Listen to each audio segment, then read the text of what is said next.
All right, shalom, shalom. It's the GMS lesson coming back at you. Before I do get into this lesson, I'm going to start by giving out honor, glory, and praises to the Heavenly Father and His only begotten Son, Yahweh, Bahashem, Yahweh Shai, Bahashem, Rechah HaKodash. Next up, double honors to our apostles and elders, great millstone, taught me the 100% truth for the Bible, and who rule well. Peace, love, salutations to all the brothers across the four corners of the earth, wishing this truth in all diligence and sincerity. So Lord willing, this is edifying lesson. This is gonna be a little part 3 to awake thou that sleepest, right? And I had went into Ephesians 6:13, right? And it reads, "Wherefore take unto you the whole armor of the Most High, that ye may be able to withstand in the evil day, and having done all, to stand." Right. So I went to what Sirach 2:12, verse 13 and 14. Right. You can read that whole chapter, right? Because it's going into what trusting the Lord, right? Fainting not, right? Being strong in the Lord. Once we turn back to the Lord, once we repent, right? Once we awake out of that dead like mind state, we have to continue in it. And be not faint, be not weak-hearted, wholeheartedly trust the Lord, right? That He's going to deliver us and He's going to save us, because if not, you will not be defended, right? So let me get this real quick. It's Isaiah 33:6, because it said what? Let me read that again. Ephesians 6:13. "Wherefore take unto the whole armor of the Most High, that ye may be able to withstand in the evil day, and having done all, to stand." We have to do everything that we can to prepare ourselves for this upcoming time that's coming, a time that has been like never before seen on the face of the earth. It's Isaiah chapter 33, verse 6, right?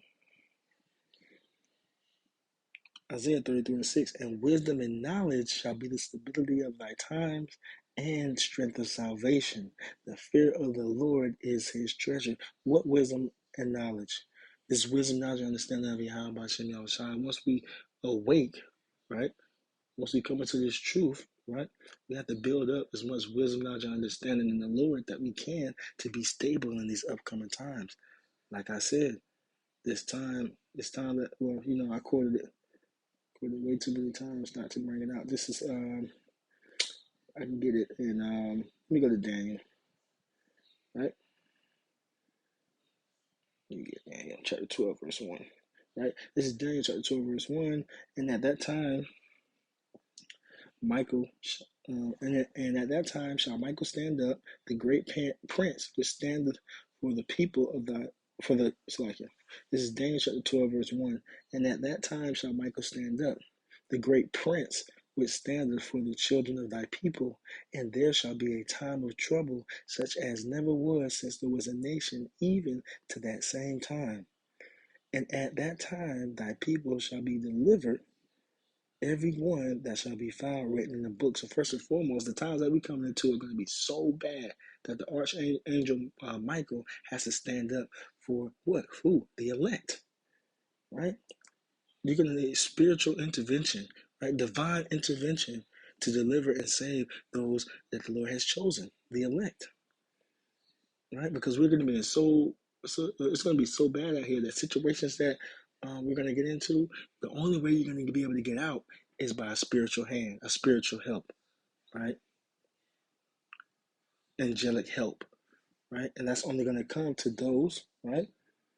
And it says, at that time, thy people shall be delivered, every one that shall be found written in the book. And every one that shall be found written in the book is, of course, the elect and where they're going to be doing. Right? When we read Isaiah 33:6, they're going to be building up that wisdom, knowledge, and understanding to be stable in these times, following after the ways of the Lord. At the end of that Isaiah 33:6, I forgot to get onto it, but what it said, what?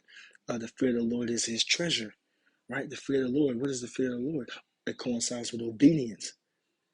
So those who are being obedient to the Lord are going to have enough wisdom, knowledge, and understanding to survive in these last times, to get this spiritual help that's going to be needed to have in these upcoming times, right?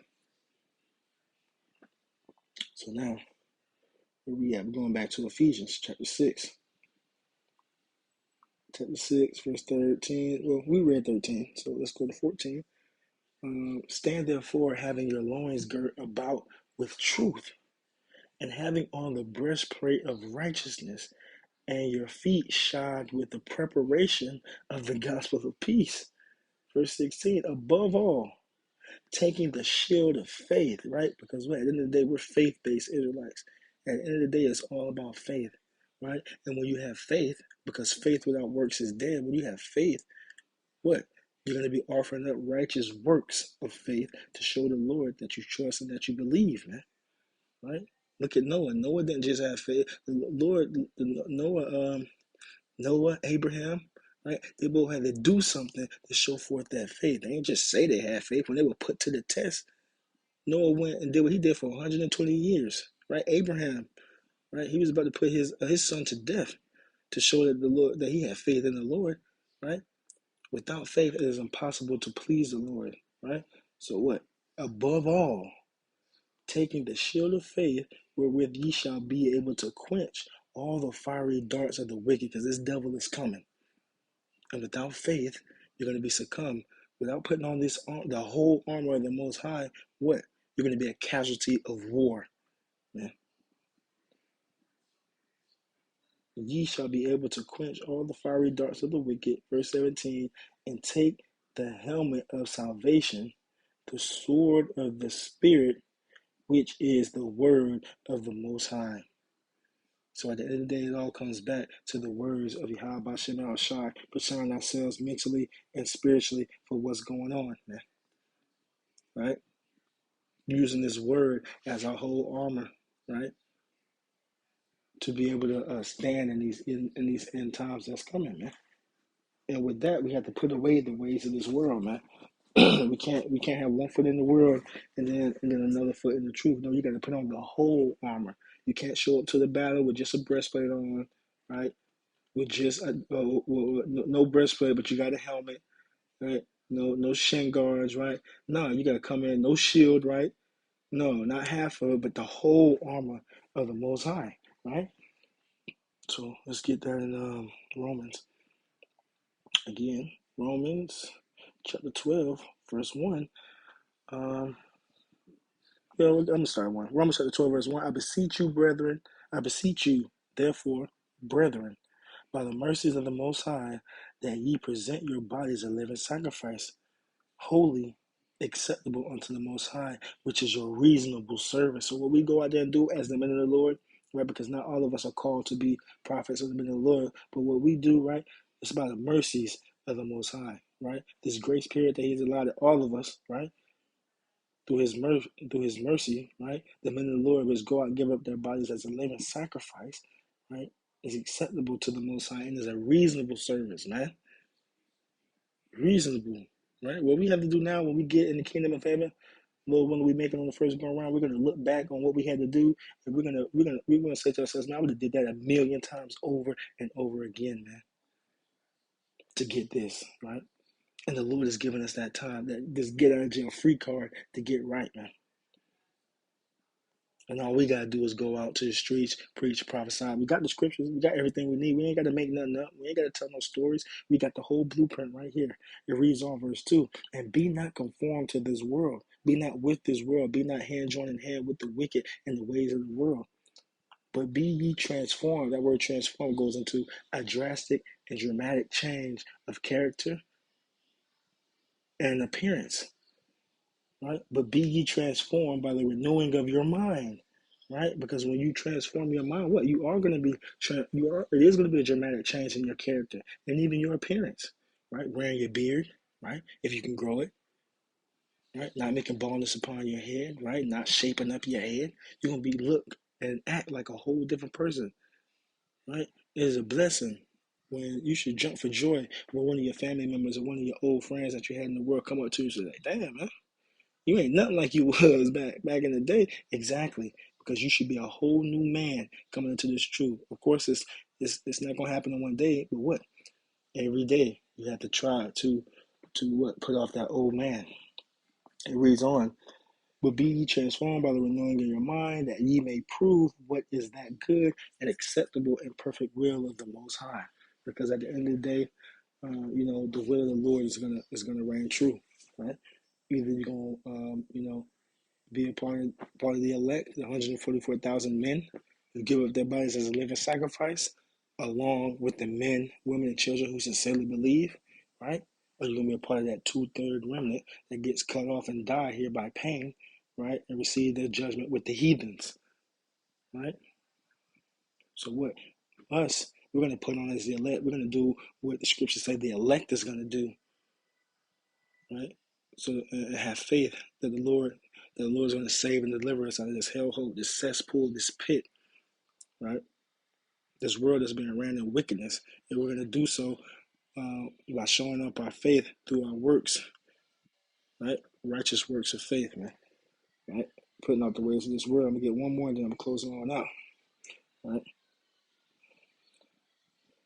Um, this is Micah chapter 2, verse 10. Arise ye and depart,